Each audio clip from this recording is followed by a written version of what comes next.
Welcome back, the Keto family. Today we're making a low-carb chocolate mousse. If this is your first time with us, don't forget, hit the subscribe button below and the bell icon so you don't miss upcoming videos. Alright lovely, so as always, everything I'm using today is going to be listed right down there in the description below. And then at the end of the video, you'll find a nutritional information card that gives you an idea what the breakdown is for this Decadent chocolate mousse. So have you ever had those days where you really want something sweet but don't feel like turning on the oven? Then this is the recipe for you. It's really quick to make up and it's absolutely divine. I'm going to show you how to make some really amazing chocolate mousse. Let me know if you try it.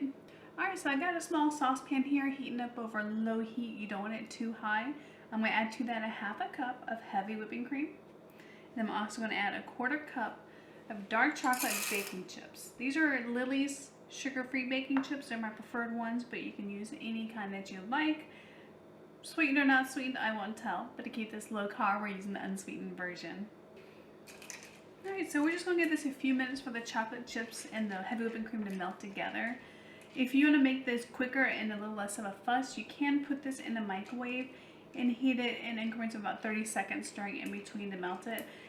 Me personally, I don't like putting chocolate in the microwave that way to melt it. I prefer to do it on the stove top, so that's the way we're doing it today.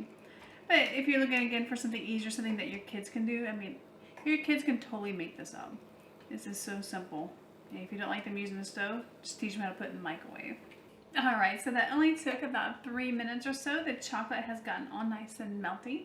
So what I'm going to do for now is I'm going to turn off the heat, remove it from the heat, just let it sit for a few minutes while I get the stand mixer all set up for the next step. I'll be right back with you.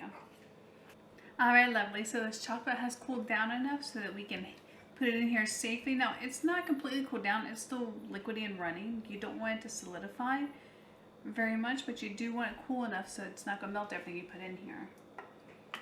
Alright, we'll pour it into our stand mixer. Getting all the yummy goodness out of the bottom. Alright, now that we have our chocolate in, I'm going to add 4 ounces of softened cream cheese. You don't want to use a cold brick of this in here because you will be mixing forever and it will be chunky. Alright, next up I've got 1 teaspoon of vanilla extract and 2 tablespoons of swerve confectioner sugar right here. If you use anything granular or gritty in this, you might be able to taste it in the end product because it won't have the heat to break it down.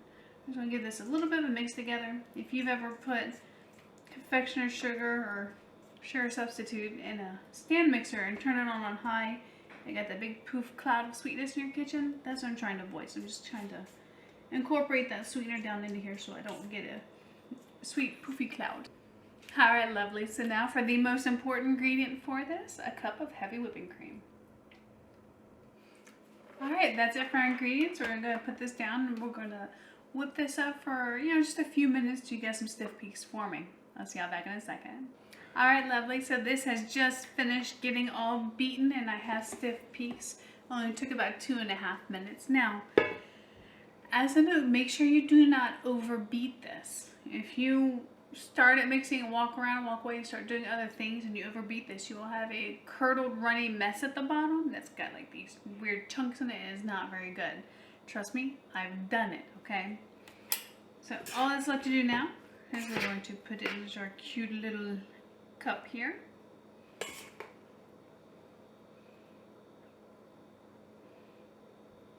Now if you have a piping bag like for icing or something like that, that would be perfect here. I'm not a baker, so I don't have that. So I'm left to either using a Ziploc bag and cutting the corner off or just making it pretty as I can, just like this. My family doesn't care if it's pretty, so it's more for you guys that would do that. Now this makes usually 4 servings. If I make them small servings, sometimes I can eke out 5 servings. So if I'm just making it for my family, this is how much I'll make.